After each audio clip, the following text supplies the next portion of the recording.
सुमन की शादी 25 वर्ष की उम्र में हुई। उसका चेहरा चांद सा दमकता था और आंखों में सपनों की चमक थी। गांव वाले कहते, इसे तो राजकुमार मिलना चाहिए, मगर उसके माता पिता चाहते थे कि 17 वर्ष में उसका विवाह हो जाए। कोई अच्छा रिश्ता न मिला। कुंडली के दोष या दहेज की मांग रिश्ते तोड़ देती थी। आखिरकार सुमन के पिता ने एक रिश्ता स्वीकार किया। वो ईश्वर था। वो 35 वर्ष का था। पहली बीवी कोई बीमारी की वजह से मर चुकी थी। उसकी एक कपड़े की दुकान थी। गांव में उसकी मेहनत की मिसाल दी जाती थी। माँ बाप के कहने पर आज्ञाकारी सुमन ने यह रिश्ता स्वीकार किया और हरे भरे गांव में बसी हवेली में ससुराल चली गई। ईश्वर सज्जन था। सुमन की हर इच्छा पूरी करता। रेशम की साड़ियां, चमकदार लहंगे, 50 लाख की संपत्ति, 3 बीघा जमीन, ये सब कुछ था। फिर भी लोग सुमन की किस्मत पर तरस खाते। सोचते कि क्या ये सब उसके दिल का खालीपन भर सकता है। ससुराल में सुमन का जीवन सपने सा शुरू हुआ। ईश्वर की मोहब्बत उसके लिए वरदान थी। हर सुबह तुलसी को पानी देते हुए वो गांव वालों की तारीफें बटोरती, मगर उसके दिल में एक अनकहा दर्द छिपा था जो धीरे धीरे उभरने वाला था। सुमन हर हफ्ते अपने मायके जाती थी, जहां उसके माँ बाप का प्यार उसे हमेशा सुकून देता था। एक दिन घर के बाहर पहुंचते ही उसने जोर जोर से रोने की आवाज सुनी, जो उसके दिल को चीर गई। अंदर गई तो देखा उसकी माँ फर्श पर बैठी रो रही थी। नौकर ने आंखों में आंसू लिए बताया कि उसके पिता की अचानक दिल की धड़कन रुकने से मृत्यु हो गई। सुमन का दिल जैसे थम सा गया। माँ, ये क्या हो गया? बाबूजी तो सुबह ठीक थे। सुमन, मेरी तो दुनिया उजड़ गई बेटी। सुबह ही तो चाय पी रहे थे, हंस रहे थे, और अब वो मुझे छोड़ गए। मैं अकेली कैसे जीऊंगी? माँ, तुम अकेली नहीं हो। मैं हूं ना तुम्हारे साथ। हम सब कुछ ठीक कर लेंगे। दोनों माँ बेटी देर तक एक दूसरे को सांत्वना देती रहीं। सुमन का दिल भारी था, लेकिन उसे अपनी माँ की ताकत बनना था। घर में अब सिर्फ एक नौकर था और सारा बोझ सुमन के कंधों पर आ पड़ा। उसने अपने पति ईश्वर से बात करने का फैसला किया। ईश्वर, मेरे बाबूजी चले गए। माँ अब बिल्कुल अकेली है। मुझे इजाजत दो कि मैं उन्हें अपने साथ ले आऊं। मैं उन्हें इस हाल में नहीं छोड़ सकती। सुमन, तुम्हें इजाजत मांगने की क्या जरूरत? ये तुम्हारा घर है और तुम्हारी माँ मेरी माँ। उनका दुख मेरा दुख है। जाओ, उन्हें ले आओ। सामान लाने का इंतजाम मैं अभी करता हूँ। तुम नहीं जानते ईश्वर, तुम्हारा ये प्यार मेरे लिए कितना मायने रखता है। बाबूजी के जाने का गम मुझे तोड़ रहा है, लेकिन तुम्हारा साथ मुझे हिम्मत देता है। मेरी सुमन, तुम्हें कभी अकेले दुख नहीं सहना पड़ेगा। मैं हर कदम पर तुम्हारे साथ हूँ। तुम्हारी माँ को यहाँ लाओ, हम सब मिलकर इस दुख को बांट लेंगे। सुमन की आंखों में आंसुओं के बीच एक हल्की सी राहत की चमक थी। ईश्वर की बातों ने उसके दिल को थोड़ा सुकून दिया। उनका घर बड़ा था। हवेली के 2-3 कमरे खाली पड़े थे। सुमन तांगे से अपनी माँ को ले आई। ईश्वर ने सामान लाने का प्रबंध पहले ही कर दिया था। सुमन की माँ के लिए एक आरामदायक कमरा चुना गया, जहाँ खिड़की से हरे भरे खेत दिखते थे। बेटी, तुमने और ईश्वर ने मेरे लिए इतना किया, मैं तो सोच भी ना सकती थी। मेरा दामाद सच्चा हीरा है। माँ, ईश्वर का दिल बहुत बड़ा है। बाबूजी के जाने का गम हमेशा रहेगा, लेकिन अब हम तीनों एक दूसरे का सहारा बनेंगे। सुमन की माँ की आंखें नम थीं, लेकिन उनके चेहरे पर एक हल्की सी मुस्कान थी। ईश्वर और सुमन के प्यार ने उनके टूटे दिल को सहारा दिया। हवेली में अब एक नया अध्याय शुरू हो रहा था, जहां दुख और प्रेम एक दूसरे से गले मिल रहे थे। 3 साल बीत चुके थे। सुमन की माँ अब हवेली के रसोई घर में काम करने लगी थी, जहां सुबह की धूप खिड़की से छन कर आती थी और हवा में मसालों की खुशबू फैल रही थी। सुमन पास ही बैठी थी। दोनों के बीच खामोशी थी, मगर माँ के चेहरे पर एक अनकही चिंता थी जो सुमन की नजरों से छिपी नहीं थी। सुमन बेटी, मुझे यहाँ आए 3 साल हो गए। तुम्हारे बाबूजी के छोड़े 10 लाख रुपए और गहने अभी भी मेरे पास पड़े हैं। मैंने एक पैसा भी खर्च नहीं किया। माँ, तुम भी कैसी बातें करती हो? ये सब तुम्हारा है, जब मन आए खर्च करना। नहीं बेटी, मैं चाहती हूँ कि ये सारा धन तुम्हारी संतान को मिले। जब तुम्हारी गोद में बच्चा खेलेगा तब उसे तोहफे में दूंगी। सुमन की माँ की आंखों में एक उम्मीद थी, मगर साथ ही चिंता भी। शादी के 5 साल बीत चुके थे और सुमन की गोद अब भी खाली थी। उसने वैद्यों, हकीमों और यहाँ तक कि गांव के मंदिरों में मन्नतें मांगी थीं। टोने टोटके, तावीज और पूजा पाठ सब कुछ आजमाया, मगर कोई फायदा ना हुआ। सुमन का दिल भारी था और माँ की हर बात उस भारीपन को और बढ़ा देती थी। माँ, इस बात को अब छोड़ दो। बच्चा नहीं होता तो ना हो, मैं थक गई हूँ इन बातों से। बेटी, ये कोई छोटा मोटा मसला नहीं है। तुम्हारी उम्र बढ़ती जा रही है। एक संतान ही है जो जिंदगी को पूरा करती है। उसकी किलकारी से घर में रौनक आती है, बाग में फूल खिलते हैं। बिना औलाद के ये हवेली, ये धन संपत्ति सब बेकार है। माँ, मैं क्या करूं?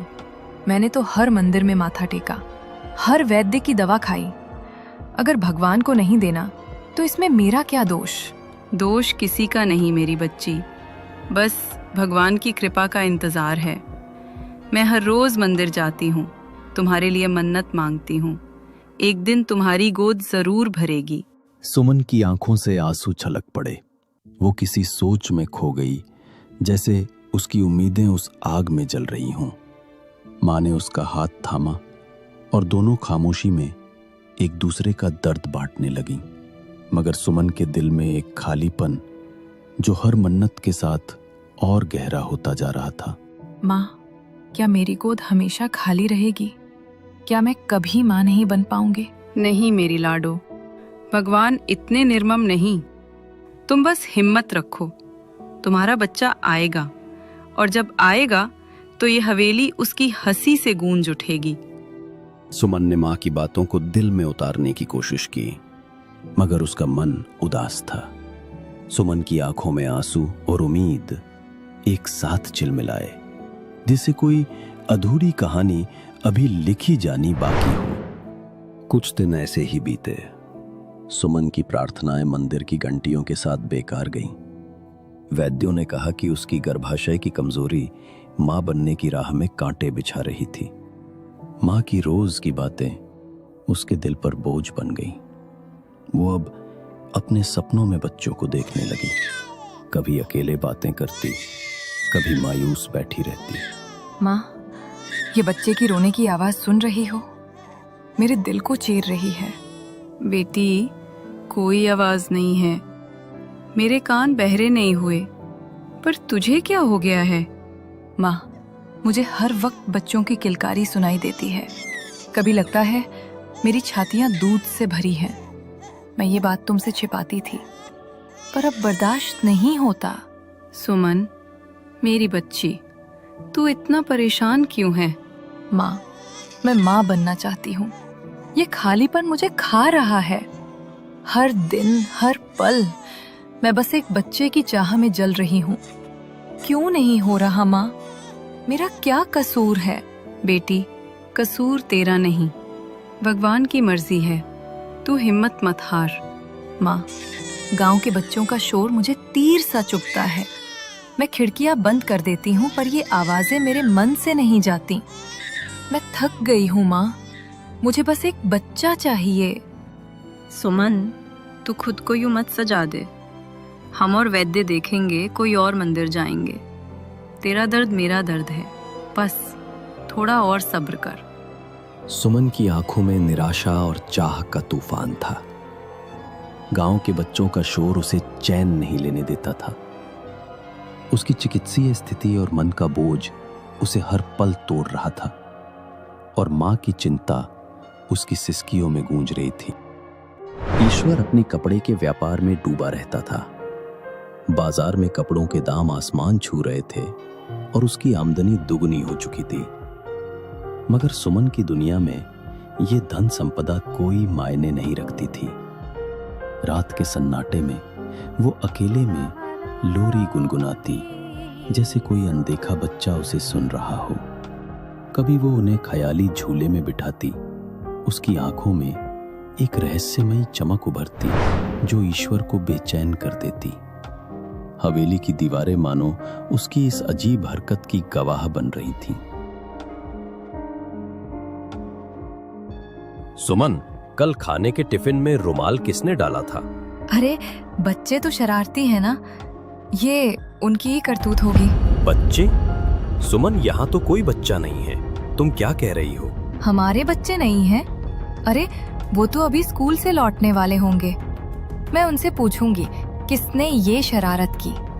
ईश्वर का दिल तालक उठा। सुमन की बातें, उसकी वो रहस्यमयी मुस्कान और उसकी आंखों में झलकता अनजाना विश्वास उसे डराने लगा।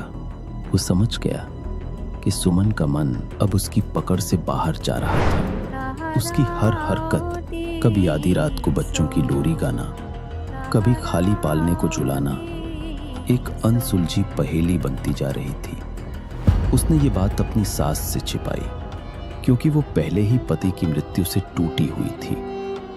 ईश्वर ने दुकान छोड़ दी और सुमन की देखभाल में जुट गया, ये डर मन में लिए कि कहीं उसकी पत्नी की ये रहस्यमयी दुनिया उसे पूरी तरह न निगल ले।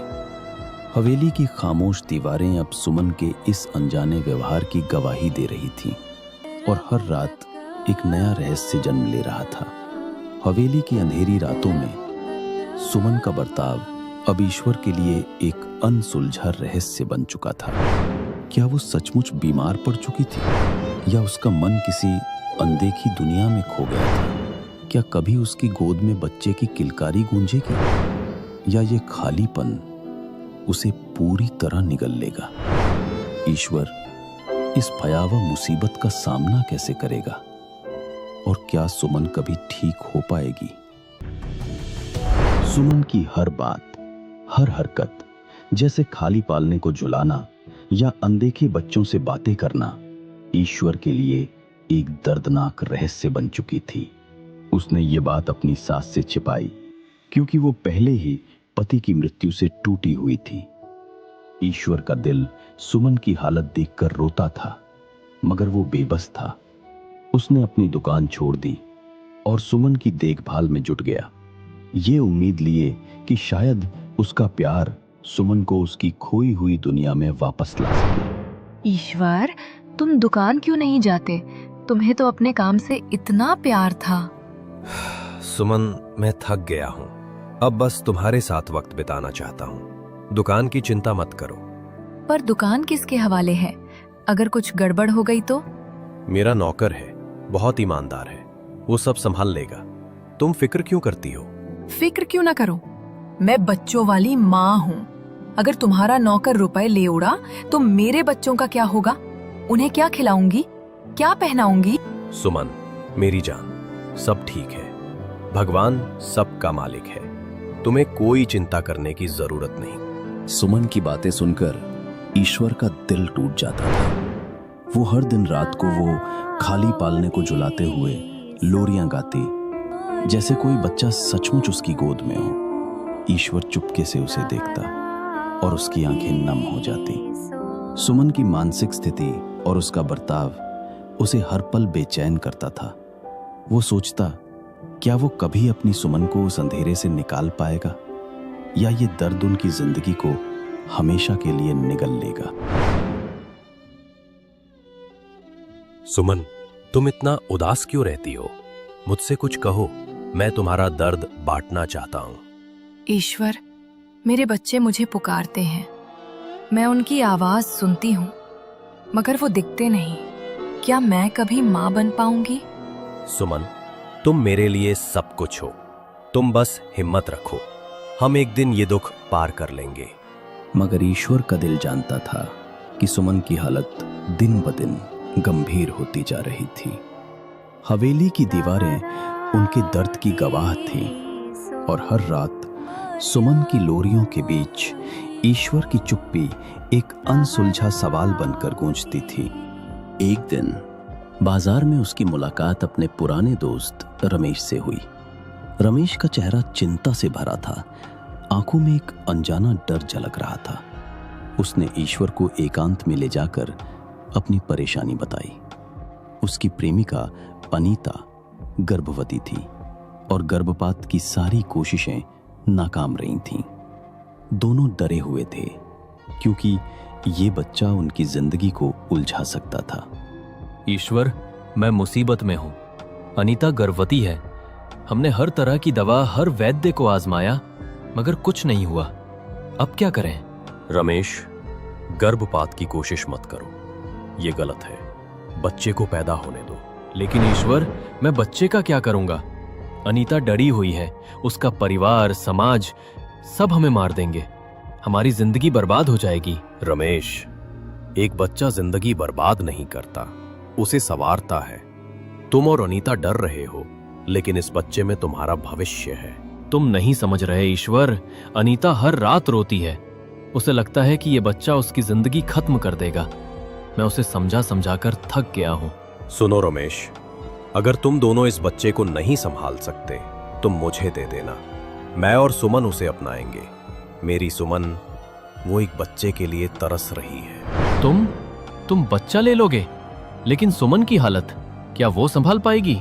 मैं नहीं जानता रमेश, मगर शायद ये बच्चा सुमन को उसकी खोई दुनिया वापस दे दे। तुम बस अनीता को समझाओ, उसे हिम्मत दो।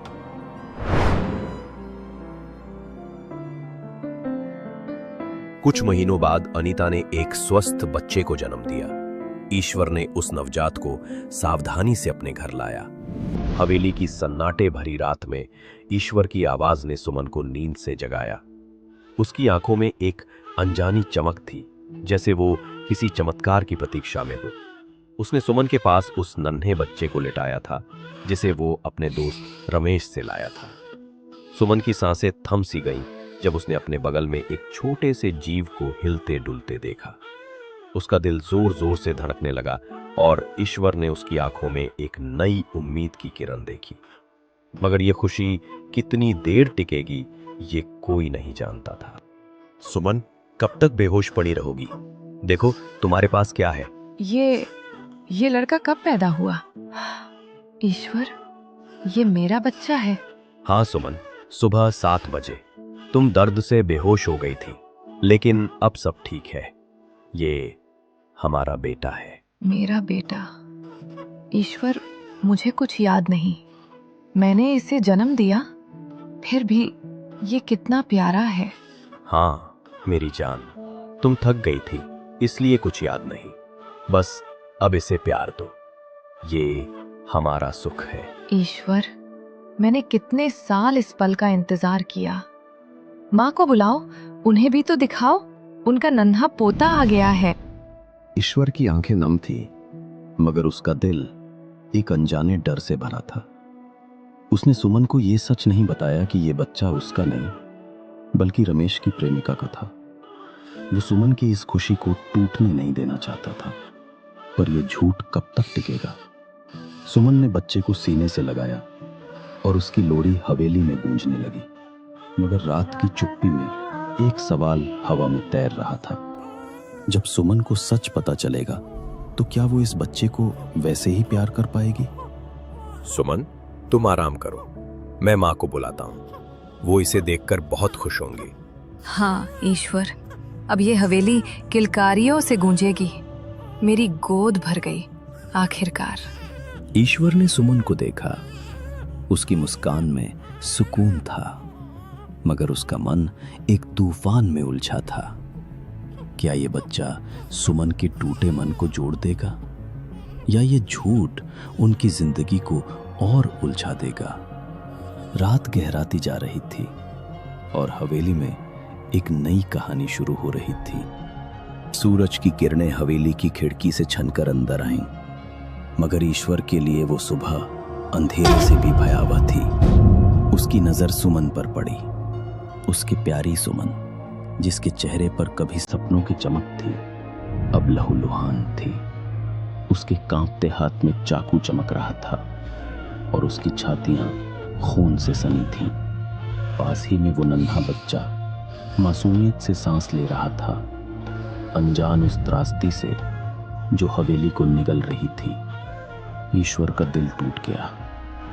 उसकी दुनिया पल भर में राख हो गई। हवेली की दीवारें सुमन के मूक दर्द की गवाह बन रही थी और हवा में सिसकियों की एक अधूरी लोरी गूंज रही थी। सुमन, ये क्या कर रही हो? क्यों किया तूने ये? ईश्वर, ये सारी रात बिलखता रहा। मैंने इसे गोद में लिया, लोरी गाई, मगर मेरी छातियों में दूध नहीं उतरा। मैं कैसी माँ हूँ, लानत है ऐसी बंजर औरत पर। नहीं सुमन, ऐसा मत कहो। ये बच्चा हमारा है, हम इसे प्यार देंगे। तू रुक जा, मैं सब ठीक कर दूंगा। मुझे छोड़कर मत जा। मेरा बेटा, इसे मेरा प्यार दे देना ईश्वर। मैं इसे और दर्द नहीं दे सकती। मैं थक गई हूँ, बस अब मुझे सोने दे। उसकी आंखें धीरे धीरे बंद होने लगीं। सुमन, नहीं, तू मुझे छोड़कर नहीं जा सकती। मेरी जान, जाग जा। ये बच्चा तेरा है, हमारा है। सुमन, मेरे लिए रुक जा, मैं तुझ बिना नहीं जी सकता। सुमन की सांसें धीमी पड़ गईं। उसने आखिरी बार बच्चे को देखा, जैसे उसकी सारी अधूरी ममता उस एक नजर में समा गई हो। खून से सनी उंगली उसने बच्चे के होठों से लगाई, मानो उसे अपनी आखिरी निशानी दे रही हो। फिर वो हमेशा के लिए सो गई। उसकी लोरी हवेली की हवा में अधूरी रह गई। ईश्वर सिसकता रहा। उसका दर्द हवेली की दीवारों में गूंज रहा था। बच्चा अब भी मासूमियत से सांस ले रहा था, अनजान कि उसकी गोद अब हमेशा के लिए खाली हो चुकी थी। हवेली में सन्नाटा पसर गया और सुमन की कहानी एक दर्दनाक सिसकी बनकर रह गई। एक बच्चा माँ की गोद का वो सितारा है जो उसकी दुनिया को रोशनी से भर देता है। उसकी किलकारी, उसका नन्हा स्पर्श, उसकी मासूम हंसी, ये हर माँ की सांसों का आधार है। एक बच्चा सिर्फ एक नया जीवन नहीं, बल्कि माँ के दिल का वो टुकड़ा है जो उसे जीने की वजह देता है। मगर एक माँ जिसकी गोद खाली रह जाए, उसकी जिंदगी एक अधूरी लोरी बन जाती है। हर सुबह वो खामोशी में जागती है, जहां कोई उसे माँ नहीं पुकारता। हर रात वो खाली पालने को देखकर सिसकती है, जैसे उसका दिल हर बार टूटता हो। जिया, आपसे कहती हूँ, अपने बच्चों को गले लगाओ, क्योंकि उनकी हर सांस में एक माँ की पूरी दुनिया बसती है।